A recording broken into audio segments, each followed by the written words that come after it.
그래서 2교시 수업 이어서 하도록 하겠습니다. 자, 2교시에서는 저희가 이제 사례 관리자의 역할에 대해서 한번 같이 보도록 하겠습니다. 그래서 다른 여러 가지 교재나 연구자들의 어떤 발표 내용도 다양하게 있고 또 뭐 합니다만 저희가 이제 주 교재로 삼았던 이 교재에서는 이렇게 설명을 하고 있습니다.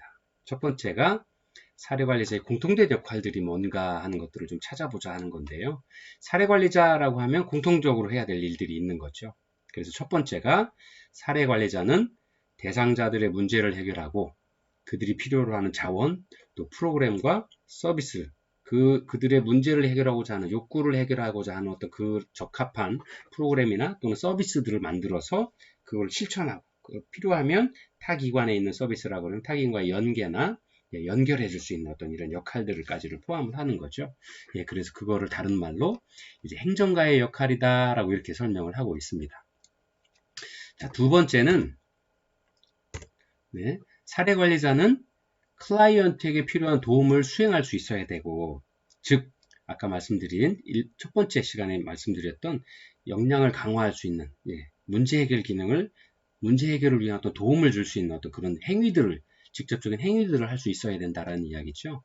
그 다음에 그러한 도움은 직접적인 또는 간접적인 서비스의 형태로 클라이언트에게 제공이 된다라는 겁니다. 그 다음에 이 클라이언트들이 가지고 있는 장애물들이나 어려움들 또는 사회적인 편견이나 어려움들을 극복하고 또 극복해낼 수 있도록 역량 강화를 시켜서 그들이 스스로의 힘으로 넘어설 수 있도록 도와주는, 그리고 그들이 가지고 있는 잠재적인 자원을 개발해서 연결시켜주는 역할들을 한다. 바로 이러한 역할들을 통해서 클라이언트가 이 사례관리 서비스가 끝나는 이후에도 스스로의 힘으로 자립하고 자활할 수 있도록, 그리고 그가 가지고 있는 문제들을, 욕구들을 스스로 해결해 나갈 수 있도록 하는 힘을 만들어주는 거죠. 바로 그러한 역할은 우리가 임상실천가의 역할이다라고 이렇게 이야기를 합니다.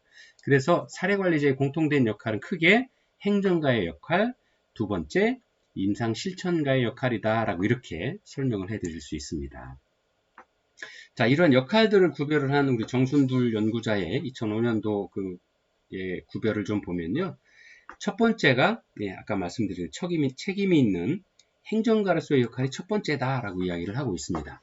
그래서 행정가로서의 사례관리의 업무는 첫 번째가 중개인, 계획가, 지역사회 조직가, 그 다음에 서비스 조정자라고 이야기를 할 수 있죠. 즉 아까 구별해서 보셨던 직접적인 실천, 간접적인 실천이 있다, 두 가지가 있다라고 말씀드렸죠.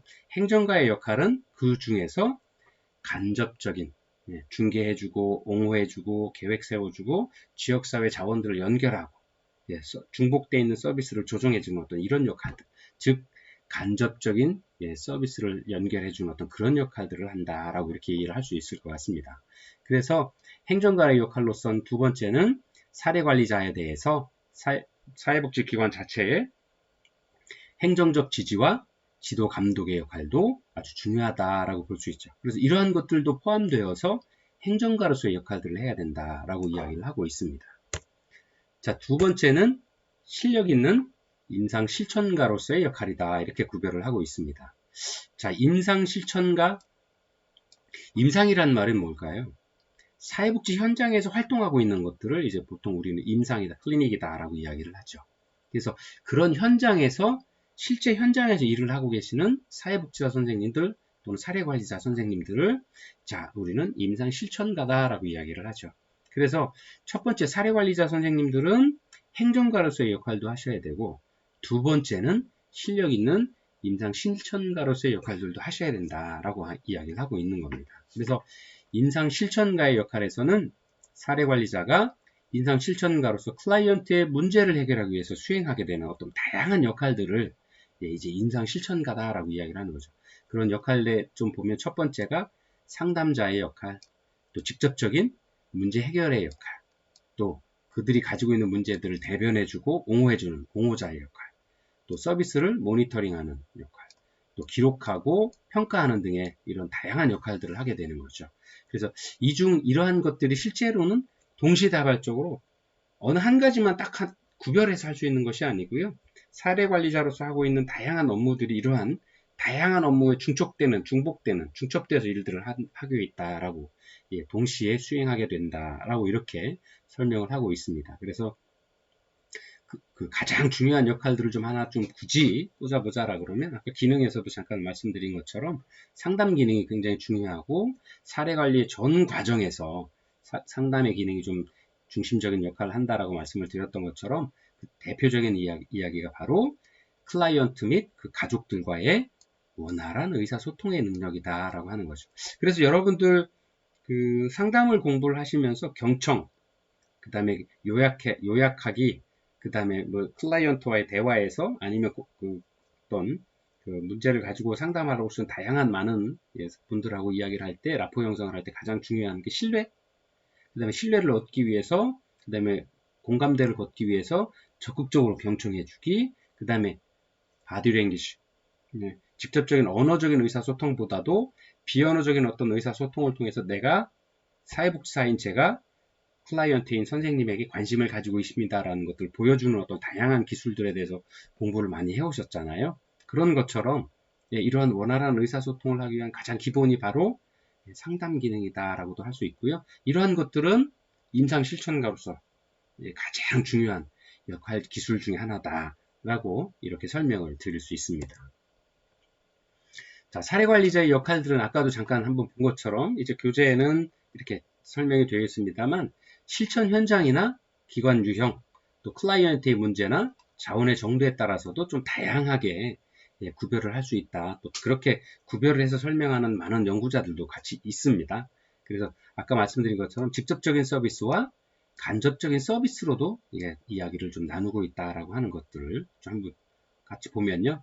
개입 초기에는 사례관리자가 먼저 적극적으로 활동을 할 수밖에 없죠. 왜냐하면 현재 부족한, 채워지지 않는 욕구를 가지고, 또 지금 당면한 문제나 미래에 닥쳐올 다양한 문제를 가지고 그런 걱정들이 있어서, 그런 고민들이 있어서 오신 그 클라이언트와 그 가족을 위해서는 사례관리자 선생님께서 처음에 적극적으로 사정하고 계획 세우고, 또 실천 가능한 부분들에 있어서의 직접적인 서비스 연계와 간접적인 서비스 연계를 통해서 실천의 방법들로 접근을 하게 되지만, 시간이 지나면 오히려 클라이언트가 주도적으로 좀 참여하게 돼야 된다. 왜냐하면 스스로의 문제를 해결하는 거에서 스스로의 힘을 역량 강화하는 경험도 하게 되고, 또 강점 관점에서 그들이 가지고 있는, 놓치고 있는, 내가 이만한 힘이 있음에도 불구하고 이걸 활용하지 못하고 있었던 부분들을 깨우쳐주고 바라볼 수 있도록, 직면할 수 있도록 해줌으로써 내가 얼마나 소중한 사람인지 자기 자존감도 높이고 자기 효용성을 높여서 자기 문제를 스스로 개척해 나가고 해결해 나갈 수 있는 어떤 힘들을 주는 거죠. 그래서 그러한 과정에서 자기 보호의 수준이 향상될 수 있다라는 이야기들을 하고 있는 겁니다. 그 다음에 간접적인 서비스는 사례관리자가 클라이언트의 욕구에 맞는 자원들을 찾아서 연계해주고, 또 그러한 서비스들을 어디에서 있는지, 혹은 우리 기관에 없다라 그러면 우리 기관 주변에 지역사회에 함께 있는 다양한 기관들을 연계해서 클라이언트가 필요한 자원들을 찾아서 연결해 줄 수 있도록, 필요한 그 기관을 찾아가거나 아니면 그 기관에서 하는 서비스에 클라이언트로서 그 서비스를 이용할 수 있도록 만들어드리는, 연결해드리는 어떤 그런 점검하고 조정하는 일을 할 수 있겠죠. 그 다음에 자원이나 서비스에서 제외되어 있는 클라이언트들을 위해서 옹호하는 그런 역할들이 바로 사례관리자의 역할이다.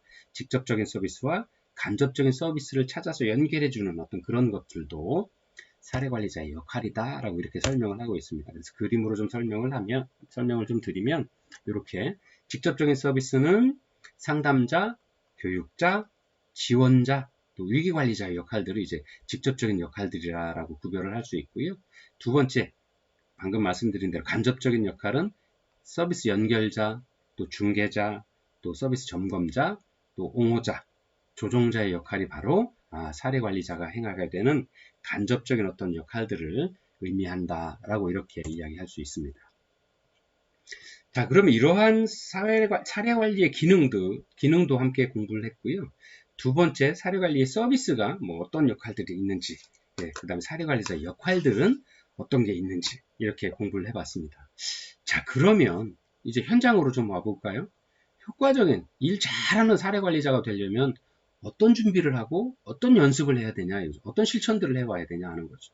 그런 것들에 대한 어떤 질적 연구 관리를 한 논문들이 있어서 한번 좀 같이 보도록 하겠습니다. 예, 사례 관리자가 되면 베스트 프랙티스라고 설명을 하고 있는데 실천이죠. 프랙티스라고는 임상 현장에서의 실천인데 가장 좋은 방법의 실천은 뭐냐? 즉 아주 훌륭한 사례 관리자가 되기 위한 일들은 어떤 경험들을 쌓아야 되느냐라는 걸 단적으로 말씀을 하고 있는 건데요. 첫 번째가 사례 관리자는 사회복지사 선생님께서는 다양한 역할들을 좀 소화해서 경험해 봐야 된다라는 이야기입니다.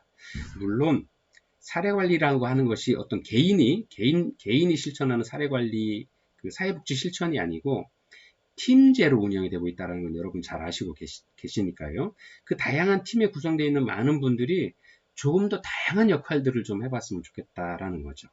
또 그 팀으로서의 역할들, 팀으로서 다양한 클라이언트를 만나서 그들이 가지고 있는 문제를 해결하는 다양한 어떤 서비스를 구상해 보는 것도 좋고, 또 그 다양한 구성원들이 좀 모아져서 다방면에서 일하고 있는 분들이 모여서 사례관리 팀을 구성하는 것도 좋고요. 또 그 개개의 구성원들이 좀 다양한 역할들을 하는 일들을 좀 해봤으면 좋겠다 하는 이야기입니다. 그래서 사례관리자는 클라이언트를 옹호하는 역할, 또 중개하고 연결하는 중개자의 역할, 또 조정자의 역할, 또 무엇인가를 교육하고 정보를 제공하는 교육가의 역할, 또 평가자의 역할, 또 감독하는 역할, 계획하는 역할, 또 직접적으로 문제를 해결하기 위한 역할 등 팔방미인처럼 다양한 역할들을 수행할 수 있어야 된다라는 거죠.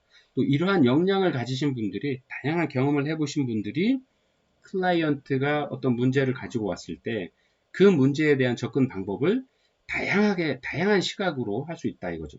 그리고 또 하나 가장 좋은 건 현대사회가 다양한 문제들로 다양한 어떤 문제들이 중첩되어 있고 산업화되고 복잡한 사회가 되어서 저희가 학교에서 배우지 못하는 다양한 문제들, 또 다양한 어떤 실천 임상 경험들을 가진 클라이언트들이 굉장히 많다라는 거죠. 그래서 이론에 아니면 틀에 있는 어떤 그런 틀을 가지고 그분들을 평가하고 접근하는 것들은 어쩌면 큰 실수가 될 수도 있습니다. 그래서 실제로는 클라이언트 중심으로 클라이언트가 이야기하는 클라이언트 그 가족의 어떤 문제를 적극적으로 이해하려고 노력하고 그 문제, 그 욕구에 대해서 아주 생생하게 조사를 해서 그 문제를 해결할 수 있는 방법들이 어떤 것인가에 대한 고민들을 이런 다양한 역할들을 해봄으로써 그 문제에 대한 접근을 검토하고 계획을 세울 수 있는 힘들을 사회복지사 선생님도 가질 수 있다. 사례관리자도 경험을 통해서 그러한 기능들을, 역할들을 수행해낼 수 있겠다 하는 겁니다. 두 번째는 개인의 시간들을 효율적으로 또 조직할 수 있어야 된다는 거죠.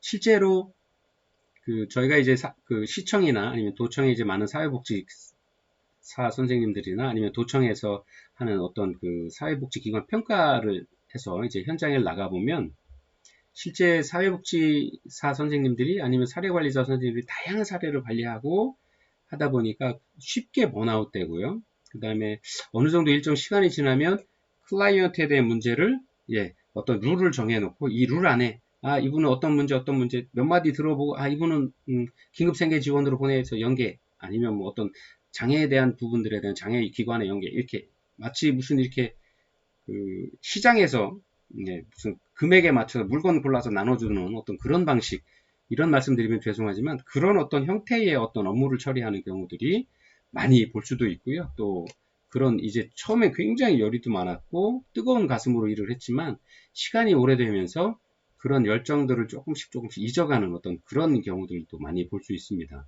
그리고 또 그런 분들의 대다수의 특징이 바쁘다는 이유로 그냥 그 다음에 제가 다루는 케이스가 워낙 많다는 이유로 그냥 이렇게 적당히 그 평가받기 위한 틀에 맞춰서 일을 하시는 경우들을 많이 볼 수 있습니다. 근데 그러한 부분들에 있어서만큼은 조금 좀 전문가로서 자기가 다루어야 될 케이스, 그 다음 업무 시간들을 조금 조직화해서 업무 시간 내에 다 처리할 수 있도록 해서 좀 집중해서 잘할 수 있도록 해야 되겠다 하는 부분들을 좀 필요합니다. 그래서 여기서는 자신의 시간들을 좀 잘 관리해서 임상 업무와 현장 업무와 행정 업무를 어쨌든 아까 말씀드린 것처럼 행정가와 임상 실천가의 역할들을 동시에 해내야 되기 때문에 이 두 가지 일들을 해야 되는 것들이 있어서 수행 시간들을 좀 잘 나눠서 써야 되겠다. 그 다음에 실제로 많은 지금은 이제 또 사례관리가 사례관리뿐만 아니라 많은 사회복지사 선생님들이 상담하고 그 상담을 뭐 따로 나중에 또 기록을 하시는 일들이 많았는데요. 지금은 그렇게 안 하시죠. 상담하시면서 잊어버리지 않도록 메모하면서 상담하고 기록하면서 시트에 기록하면서 하도록 하고 그런 것들을 허용을 하고 있죠. 그래서 실제 업무와 기록이 동시에 이루어지도록 전에는 뭐 이렇게 녹음해가지고 또 가서 듣고 아니면 뭐 또 따로 나중에 급하니까 뭐 하고 또 따로 기록을 해 퇴근 시간 다른 분들 다 퇴근하는데 못하고 기록 남긴다고 퇴근하고 또 어느 날 외부 행정감사나 외부 감사 온다라 그러면 몰아서 그냥 일주일치 막 기록하시는 경우도 있죠. 근데 실제로는 그런 것들이 현장에서는 비일비재합니다만 그게 이제 과연 좀 우리가 개선돼야 될 부분들이 아니냐 하는 얘기죠. 그래서 필요하면 옆에 클라이언트한테 양해를 구해서 지금 같이 기록을 하겠습니다. 시간이 걸리더라도 해서 같이 기록하고 또 그렇게 함으로써 클라이언트가 이야기한 내용과 자신이 그때 느꼈던 감정들까지도 상세하게 첨삭해서 넣을 수 있는 또 그런 것이 진정한 기록으로 나중에 임상 실천가의 기록으로 남길 수 있죠. 그래서 그런 것들을 좀 해내가는 어떤 요령들도 필요하고 그렇게 시간을 좀 배분해서 쓰는 것들도 꼭 필요하다라고 이야기를 하고 있습니다. 또 세 번째가 모든 상황의 열쇠인 키 역할을 하는 의사소통 능력들을 좀 강화해야 된다라고 하는 거죠. 자, 의사소통 기술은 다른 어떤 기술보다도 사례관리에서 중요하다라고 이야기를 합니다. 또 의사소통이 되어야만 클라이언트와 그 가족과 라포 형성이 되고요. 그 라포 형성이라고는 신뢰관계죠. 아, 저 사례관리자 선생님은 내가 하는 얘기에 사소한 얘기 같지만 그 얘기 귀 기울여 들어주시고 나랑 이야기할 때 이렇게 자꾸 앞으로 오시려고 하고 뭔가 더 들어주시려고 하고 관심을 더 보여주셔. 그리고 나는 A라고 얘기했는데 A란 얘기가 선생님이 B가 필요해서 A가 필요하시군요. 이렇게 연계되는 거군요 하고 나의 어떤 말의 의미를 요약해서 다시 나한테도 확인시켜주고 자기가 잘 듣고 있는지도 확인시켜주고 하는 이런 의사소통 기술들을 잘 사용을 해서 신뢰관계를 형성할 수 있게 해주는 것 같아 라고 하면 정말 좋은 관계를 지속적으로 유지해 나갈 수가 있게 되는 거죠. 근데 그게 처음 클라이언트를 만났을 때부터 사례관리가 끝날 때까지 지속적으로 연결이 된다라고 하는 거죠. 그래서 사례관리자 선생님들은 의사소통 능력들을, 공감 능력들을, 배려의 능력을 조금 더 많이 관심을 가지고 좀 공부를 좀 하셔야 되겠다. 그런 것이 좀 중요하다라고 말씀을 드릴 수 있고요. 네 번째가 사회복지뿐만 아니라 사례관리에 필요한 여러 방면의 지식 쌓기들 이런 것들이 좀 필요하다라고 합니다. 그래서 첫 번째가 당연하게도 사회복지 업무와 연결된 지식과 행정지식, 기초수급 대상자의 자격기준, 장애 등급 기준, 또 긴급 지원은 얼마까지 되는지, 몇 개월 되는지, 또 긴급한 상황에서 한 번 더 연장되는지, 두 번 연장되는지, 뭐 이런 기초적인 어떤 사례관리자로서의 가져야 될 지식뿐만 아니라 타 영역의 전문화된 지식들, 사례관리 선생님께서 다루어야 될 클라이언트와를 대상으로 다뤄야 될 다양한 문제들, 의료에 관한 부분, 법률에 관한 부분, 주택 철거나 뭐 신축에 관한 부분, 또 아니면 주택이 없는 분들, 주택 문제로 고민이 많은 분들을 위해서 새로운 LH에 사는 주택을 좀 어떻게 접근할 수 있는지, 아니면 뭐 그런 다양한 방법들에 대해서 좀 기초적인 어떤 지식들이나 경험들을 좀 가지고 있으면 좋겠다. 그래서 그런 것들이 좀 필요하다라고 이야기들을 하고 있습니다. 또 이제 실제로는 그 사례관리자 선생님들이 다양한 현장에서 사회복지와 관련된 분들이 다양한 문제를 가져오기 때문에 이 문제들을 다양한 사례를 관리하다 보면 다방면의 그 전문가들과 협업을 하다 보면 그런 부분들에 대한 어떤 지식들을 자꾸 쌓아갈 수 있게 되는 거죠. 근데 이러한 부분들을 타 직종에서 오신 분들의 전적으로 맡기는 것이 아니라 같이 업무를 진행을 해나가면서 그런 부분들이 어떻게 돼가는지 좀 관심 가지고 한번 같이 공부를 해볼 필요가 있다. 그래서 본인의 역량을 좀 키워나갈 필요도 있다라고 이야기를 하고 있고요. 다섯 번째가 윤리적 태도와 윤리적인 어떤 민감성을 유지함으로써 본인이 스스로의 어떤 매너리즘이나 본인의 함정에 좀 빠지지 않도록 노력해야 되겠다. 또 번아웃이 될 경우에는 번아웃에 대한 부분들을 빨리 이야기를 해서 어떤 그런 것들을 좀 풀어나갈 수 있는 어떤 다양한 주변 사람들과의 연계나 본인의 어떤 그런 스트레스 해소 능력들도 취미나 다른 여러 가지 여가 활동들을 건강한 여가 활동들을 통해서 그런 업무에서 받았던 클라이언트를 통해서 받았던 스트레스들을 잊고 늘 건강하고 할 수 있도록 하는 어떤 그런 다양한 방법들을 좀 찾아 나갈 수 있어야 되겠다는 거죠. 또 하나 이제 사례 관리라고 하는 것은 굉장히 윤리적으로 민감할 수밖에 없죠. 또 개인의 어떤 신상 정보나 타인에게 알려줘서 본인의 의사와는 상관없이 알려주고 싶지 않은 어떤 다양한 문제들을 클라이언트께서 사례 관리자 선생님 믿고 말씀을 하시는 거, 비밀 보장에 관한 문제, 또 윤리적인 어떤 이슈에 관한 문제들에 대해서 늘 좀 사회복지사로서의 어떤 기준선, 윤리 강령이나 가치 기준들을 좀 잘 준수해 나가야 되겠다. 또 그런 것들을 잘 하고 있는지 스스로 질문도 제기하고 윤리적인 문제에 있어서의 선택의 문제에 있어서의 어떻게 처리하고 있는지에 대해서 잘 기준들을 잘 되새기고 공부하면서 실천을 해 나가야 되겠다 하는 겁니다.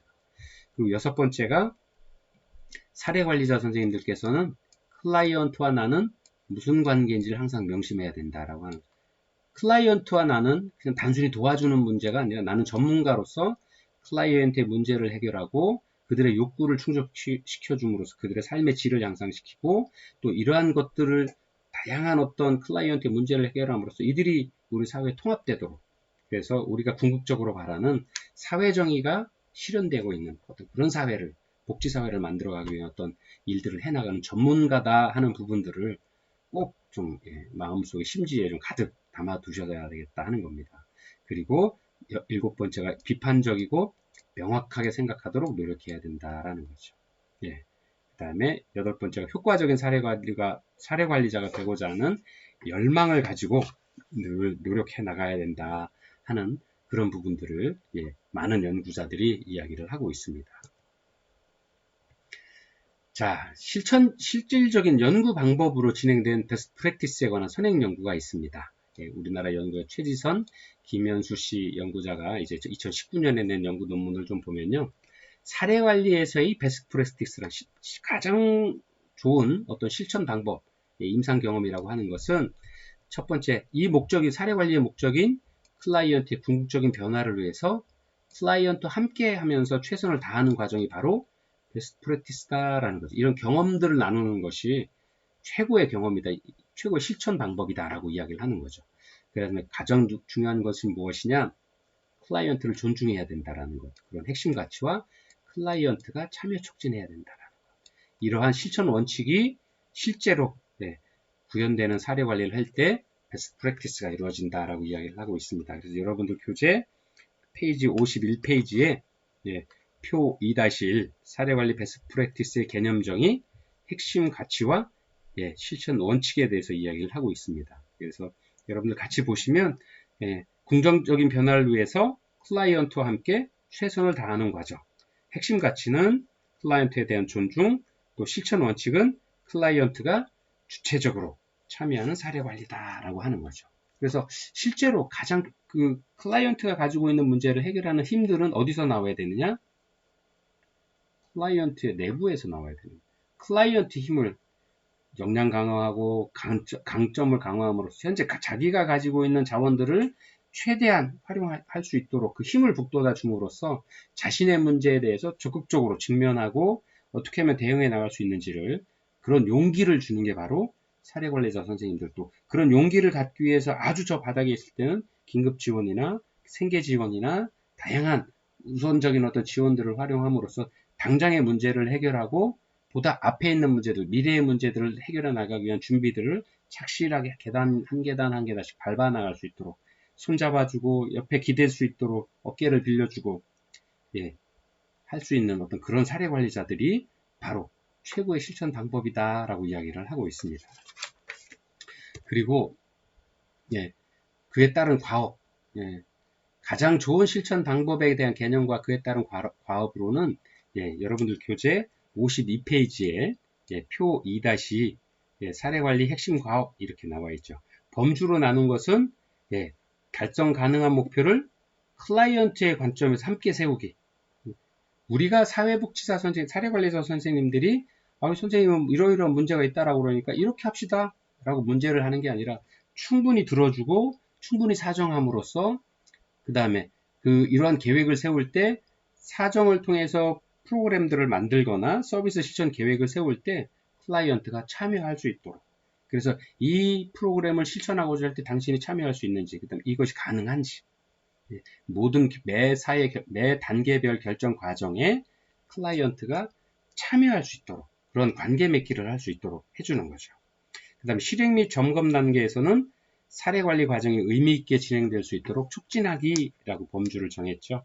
그래서 지역 자원 체계들과 의사소통하기, 클라이언트의 동기 강화하기, 또 클라이언트와 함께 중간 평가하기, 이런 과정들을 범주를 좀 정해두고 있고요.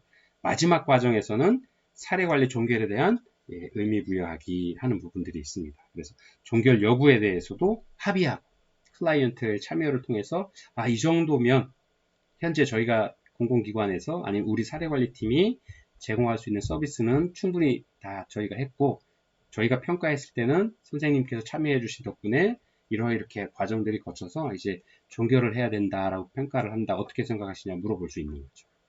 그래서 그 결정 과정에도 참여할 수 있도록.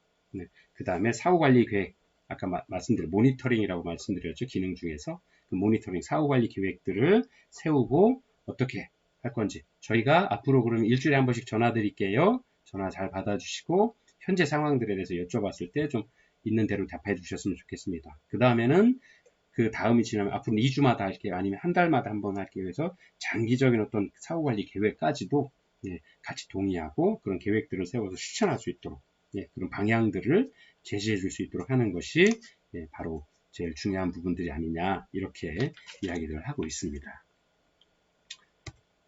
자, 이렇게 해서 마치고요. 3교시에 다시 여러분들 뵐게요.